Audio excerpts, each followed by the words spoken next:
Daqui a pouquinho, o Dr. Ângelo Bezerra, que é médico oncologista, vai falar sobre o câncer de mama. Não perca, no Ponto de Equilíbrio.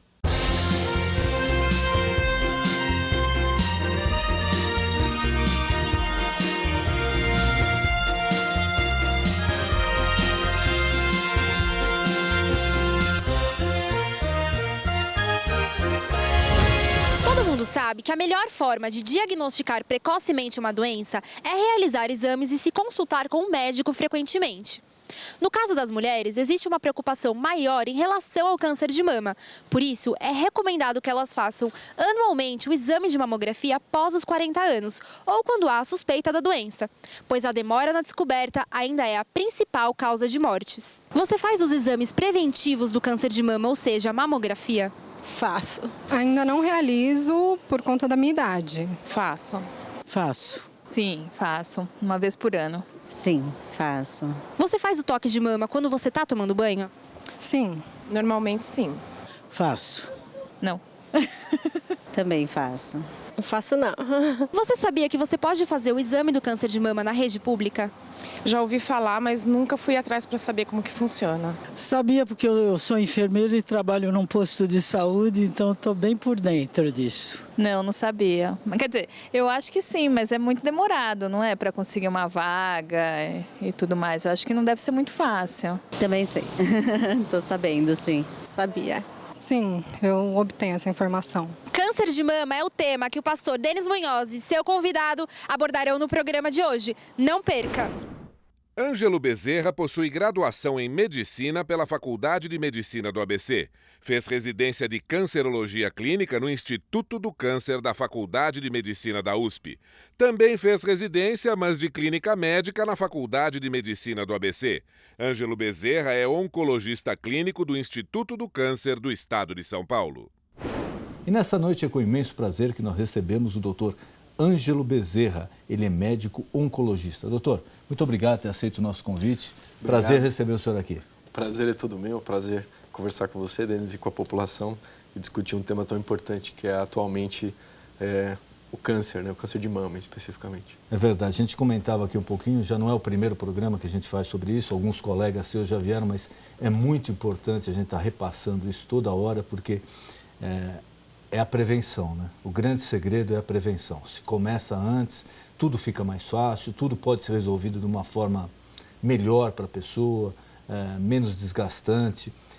E eu queria falar com o senhor justamente sobre isso.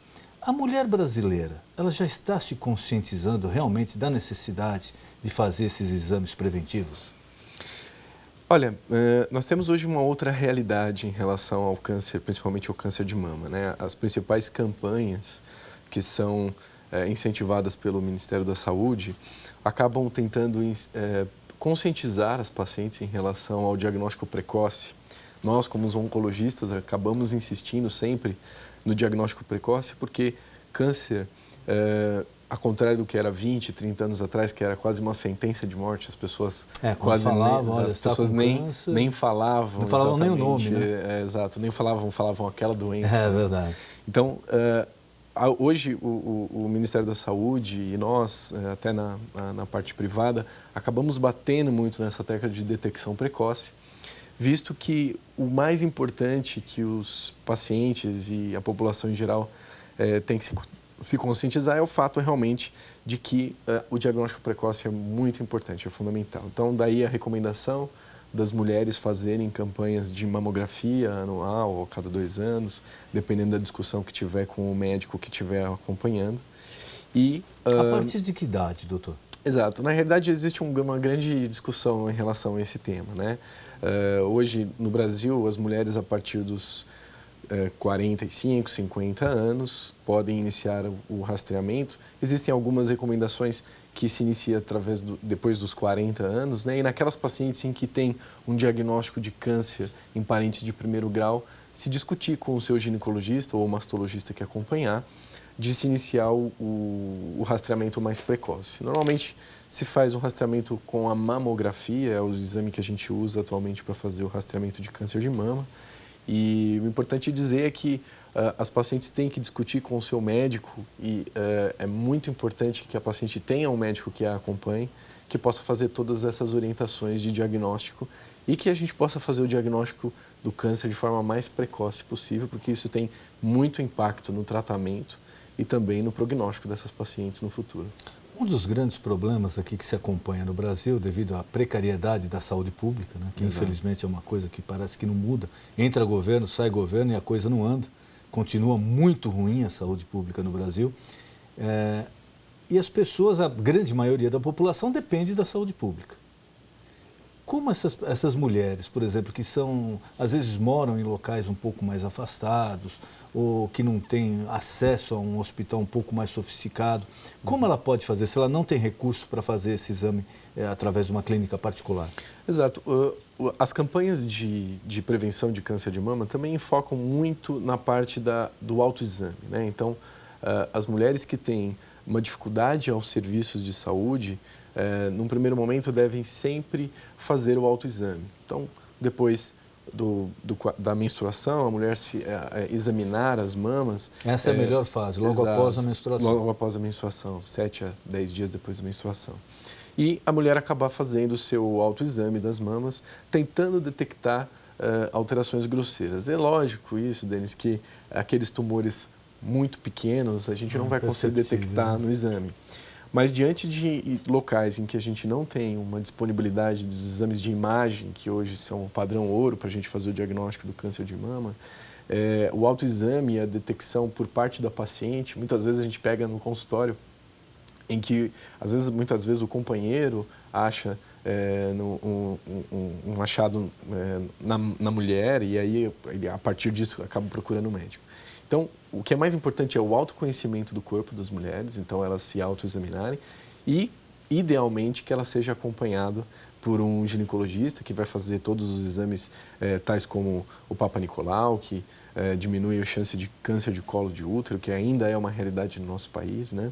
E também, principalmente, o exame das mamas por um bom clínico e também, depois da idade, né, depois daquela idade que a gente comentou previamente, a gente fazer também o rastreamento com a mamografia seria o ideal. O câncer de colo de útero, a gente falava um pouquinho antes, em alguns países já existe a vacina. Sim. Me parece que nos Estados Unidos já está bem difundido, em alguns Sim. países da Europa também. Como funciona essa vacina, doutor? Isso, essa vacina ela é indicada para os adolescentes, então aquelas pacientes que ainda não iniciaram a vida sexual ativa, né? E a gente já tem disponível no Brasil também. Então, a gente espera que com a vacinação dessas pacientes, a gente tenha uma diminuição dos casos de câncer de colo uterino, que infelizmente ainda é uma realidade na nossa população, né? Então, assim, tanto quanto o câncer de mama também é algo que a gente tem que ficar bastante atento com os exames regulares que essas pacientes devem fazer, principalmente com o seu ginecologista. Isso, existe alguma hereditariedade nisso, alguma propensão, se a mãe teve, a filha tem uma possibilidade maior de ter? Exato. Na realidade, os casos de câncer, se você for pegar apenas 10% dos casos de câncer, a gente está relacionado com alguma característica hereditária que passa de mãe para filha, né? Então, o caso mais clássico que a gente tem são as mutações genéticas que conferem um maior risco de câncer de mama e de ovário também. O caso mais emblemático que a gente tem é da Angelina Jolie, né? Que acabou submetendo a cirurgia de mastectomia e também a retirada dos ovários por conta dessa mutação genética que foi encontrada. Mas o mais importante, e isso é fundamental, é que a paciente seja acompanhada por um médico que vai fazer uma investigação familiar. Então, quando a gente tem casos de câncer de mama em doentes mais jovens ou naquelas pacientes em que a gente tem câncer não pulando gerações, ou seja, a mãe tem, a avó teve, as irmãs têm, é mais nesses casos em que a gente tem que tomar muito cuidado que a gente pode estar diante de um câncer que seja secundário a uma predisposição genética familiar. No câncer de mama, voltando ao câncer de mama, parece que existe agora o tipo de um exame que é capaz de detectar com uma certa antecedência. Como é isso, doutor? Na realidade, existem uma série de novas... A medicina e a oncologia, que é a minha especialidade, vem avançando muito tanto no tratamento quanto no diagnóstico dessas neoplasias que a gente chama, que são esses tumores. Basicamente, o câncer de mama ele é tratado de forma multidisciplinar. Então, é o oncologista, o mastologista, que é o cirurgião que faz a cirurgia, e quase sempre, por isso que batemos na tecla de uma detecção precoce, porque as possibilidades de cura são altíssimas, maior, né? são altíssimas. A gente fala na casa de 90%, 95% das vezes quando a gente tem um tumor diagnosticado precocemente. Basicamente, as modalidades de tratamento do câncer de mama, a gente inclui a cirurgia, tá? Que pode ser conservadora ou a cirurgia com a retirada da mama total. Os tratamentos para diminuir os riscos da doença voltar, que são a quimioterapia, são os tratamentos que a gente chama de adjuvantes, e a hormonioterapia, que é quando o paciente toma um comprimido para diminuir a chance da doença voltar. O que hoje tem se desenvolvido são técnicas e exames e testes genéticos que a gente faz no tumor, na peça do tumor, quando ele é retirado, que predizem um risco de recidiva desse tumor em 5, 10 anos. Tá? É o tipo de uma biópsia. Isso, exato. Na realidade, é feito na peça do tumor. Então, a paciente opera e aí, na peça cirúrgica, através do bloco de parafina ou tecido fresco que a gente faz, você faz a análise de alguns genes que conferem o maior risco dessa paciente.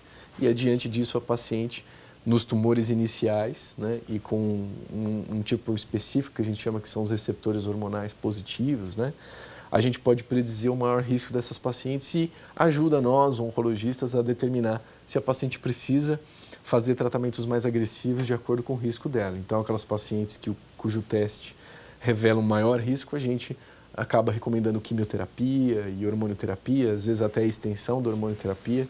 Hoje a gente acaba estendendo, às vezes, a hormonioterapia por 10 anos, né? Então, a mulher fica acompanhando com a gente por 10 anos pelo risco de recidiva. A gente sabe que até 50% das pacientes com câncer de mama, elas têm uma recidiva após 5 anos da doença. Doutor, e parece que quando ele volta um pouco mais agressivo, é isso? A doença, quando ela volta, o câncer de mama tem um perfil da característica de agressividade do tumor. Então, dependendo da característica do tumor inicial, a gente planeja os tratamentos. É claro que, diante de uma recidiva, a gente sempre tem que ficar mais atento e implementar um tratamento mais adequado para o tipo de tumor e o tipo de recidiva que essa paciente tem. Quanto a, por exemplo, no câncer de próstata do homem, já existem algumas coisas associadas, né? Então, com excesso de gordura, carne vermelha, etc. No câncer de mama, câncer de útero da mulher, já existe alguma coisa clinicamente comprovada que seria um fator que ajudaria Sim. o câncer? Os fatores de risco principais para câncer de mama, a gente sabe, nós temos alguns aspectos que conferem maior risco, né? Então, a gente sabe aquelas pacientes que têm história familiar de câncer de mama, então a gente sempre tem que ficar atento com essa história familiar. O tempo de exposição aos estrogênios, que a gente chama. Então, aquela mulher que tem uma menopausa mais tardia, ela ficou exposta por mais tempo ao estrogênio, então você tem um maior risco. Aquelas mulheres que na pós-menopausa fizeram reposição estrogênica, uma forma de reposição estrogênica também, a gente tem um maior risco. Obesidade, a gente sabe que também tem. Obesidade também é associada. Também está associado a isso, né? Basicamente esse seria, então, aquela recomendação clássica que todo médico faz para os pacientes. Então, aquela história de sedentarismo. As mulheres que não amamentaram ao longo da vida também têm um risco um pouquinho maior de câncer de mama. E, claro, hábitos de vida saudáveis sempre ajudam, né? Então, atividade física regular, alimentação saudável também diminuem o risco de câncer de mama. Então, basicamente, os critérios para que você desenvolva um câncer de mama também passa por todos esses outros que são bem definidos, como câncer de cólon ou até mesmo outros tipos de tumores. A campanha de divulgação, lógico, a mídia é muito importante se divulgar, se falar, mas para quem é voltada essa campanha? Já é para mulher adulta? Não seria também uma estratégia um pouco melhor se falar já para menina, para criança, como se faz, como se cuida? Claro. Na verdade, a campanha ela é direcionada para a faixa etária cujo câncer de mama é mais frequente. A gente sabe que o câncer é uma doença que é basicamente do envelhecimento das pessoas, né? Então, num determinado momento, só para o público entender, num determinado momento, as células que se dividem e morrem todos os dias, num determinado momento ela para de morrer e isso gera um processo neoplásico, gera um tumor, que a gente chama. Então, isso é muito mais frequente na população acima dos seus 60 anos, mais ou menos. Então, as campanhas se justificam nessa faixa etária, tá? Então, não existe nenhum estudo, nenhuma recomendação que o screening deve ser feito em meninas jovens em relação ao câncer de mama. A exceção se faz quando a gente comentou previamente, quando a gente tem casos de câncer recorrentes em todos os graus de parentesco. Então, mãe, filha, avó. E aí a gente tem que começar o diagnóstico precoce. Mas se justifica as campanhas naquela faixa etária em que a neoplasia é mais frequente. Esse câncer não dói, né? Não, não dói. Na realidade, o câncer é uma doença muito traiçoeira. Na maior parte das vezes, o câncer ele é indolente. Então, as pacientes acabam fazendo diagnóstico do câncer de mama, muitas vezes, por uma nodulação, um caroço que acaba palpando, ou, a maior parte das vezes, também por um achado de exame, né? Raramente, em algumas circunstâncias, e quase sempre quando o tumor está mais avançado, é que a paciente se apresenta com algum sintoma. Então, dor na mama, saída de secreção pelo mamilo, ou qualquer alteração de pele que a paciente acaba notando e isso acaba fazendo com que a paciente faça o diagnóstico. E em relação ao resto do mundo, como nós estamos? Como está o Brasil em número de casos, em tratamento, comparado a Estados Unidos, Europa? Como funciona? O Brasil avançou muito no diagnóstico e também no tratamento. Hoje a gente consegue fazer... existe uma estatística do Instituto Nacional do Câncer que para o ano de 2016 faremos 600 mil novos casos de câncer, tá? Sendo que desses, aproximadamente 58 mil serão de câncer de mama, né? Então a gente está diante de Isso no próximo? Isso nesse ano de 2016. Já em 2016? 2016, né? Então, isso em um único ano? Exato. Isso é uma estatística. Quase 60 mil casos novos de câncer de mama. De câncer de mama. E isso hoje é a segunda causa de mortalidade na população geral. O câncer só perde para as doenças cardiovasculares, né? Então, infarto, AVC.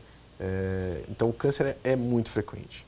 E antigamente, a gente sempre conversa, né, com o público, com os pacientes e também entre os colegas, que hoje a gente investe muito no diagnóstico. Então, há 20, 30, 40, 50 anos atrás, o sujeito morria e não se sabia do quê. Não tinha, porque não se fazia o conhecido check-up, um exame preventivo, era muito difícil. Então, hoje a gente faz muito mais diagnóstico e consegue tratar esses pacientes e prolongar a vida desses pacientes, como a gente começou no início da entrevista, né?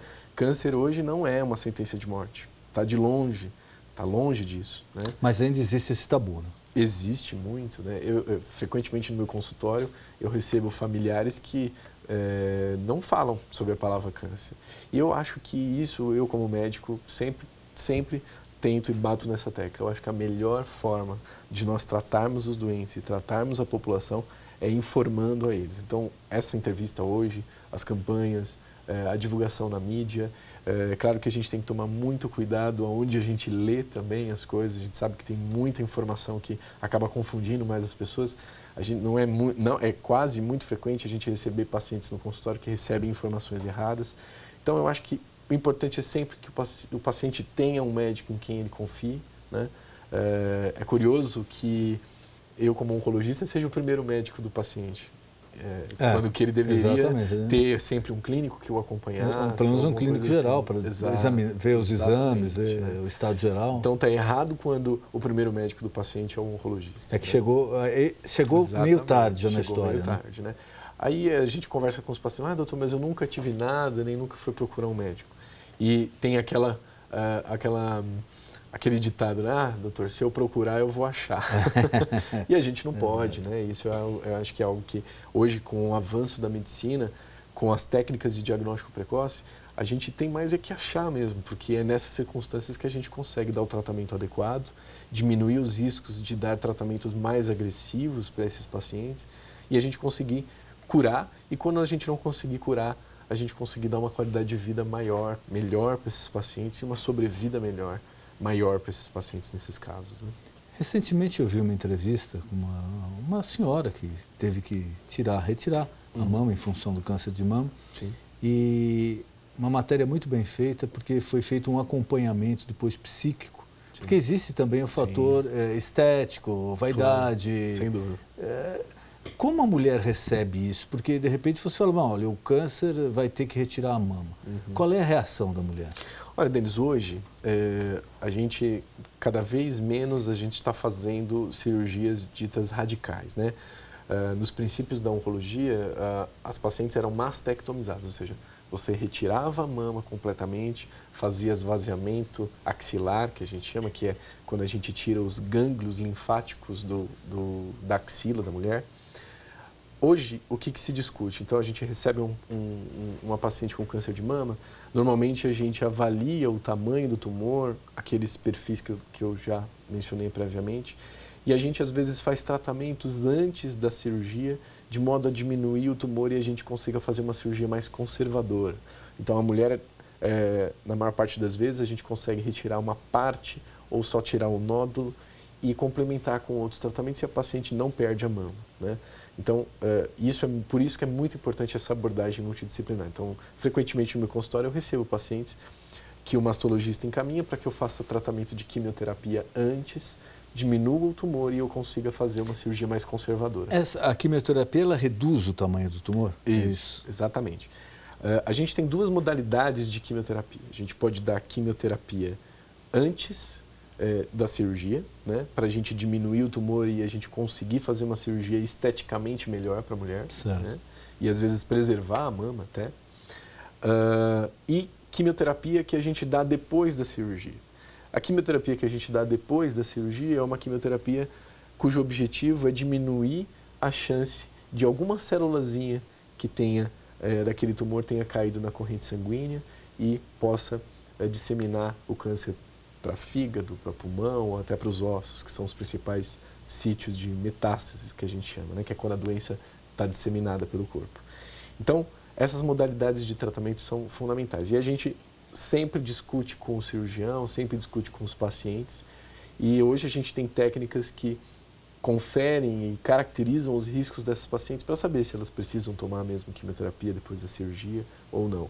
Ou seja, o mais importante, sempre a gente tem que bater nessa tecla, é que as pacientes, quanto mais cheguem antes, para a gente vai ser muito melhor e muito mais fácil de fazer esse tratamento.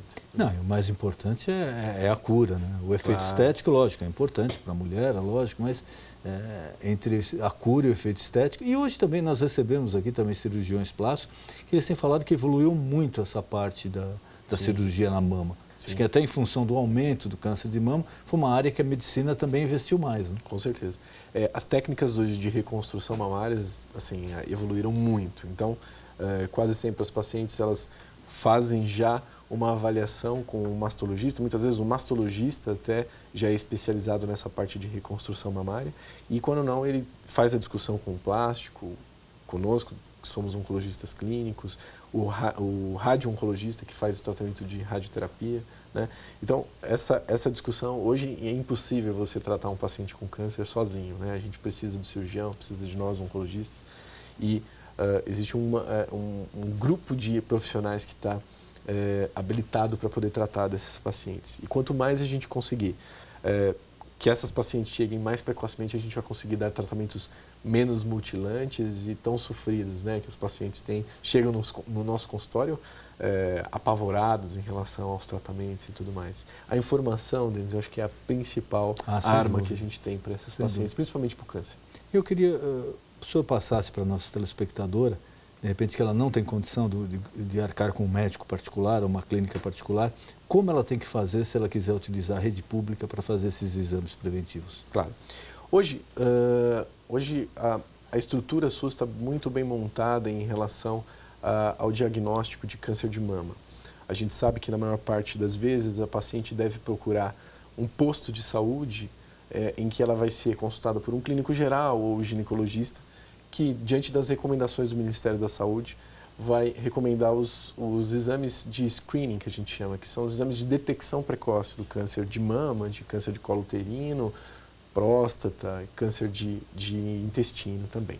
Então, basicamente, o que a paciente deve fazer é procurar um serviço de saúde público, então, um posto de saúde ou um hospital SUS, em que ela passe com um clínico que vai julgar se a idade dela é adequada, se os fatores de risco são adequados, para que ele possa fazer a indicação dos exames de imagem para que ela possa fazer a detecção precoce. Doutor, queria mais uma vez agradecer a presença do senhor aqui e colocar à disposição algum recado que o senhor queira passar ao nosso telespectador, algum tema que eu não perguntei, por favor, fique à vontade. Para mim é um prazer estar aqui hoje discutindo um tema tão importante, né?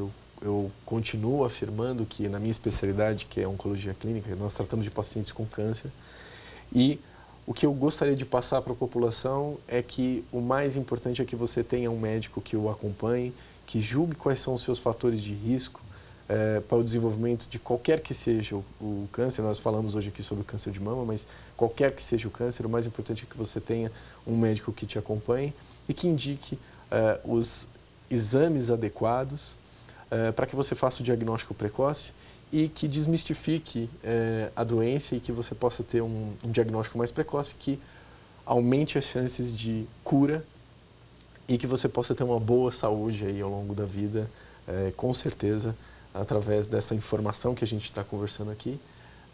E eu acho que quase sempre hoje está disseminada, né, a informação através da mídia e procure sempre um médico que possa te orientar. Doutor, muito obrigado. Foi um prazer receber. Prazer é todo meu. O nosso encontro de final de noite, programa Ponto de Equilíbrio. Boa noite.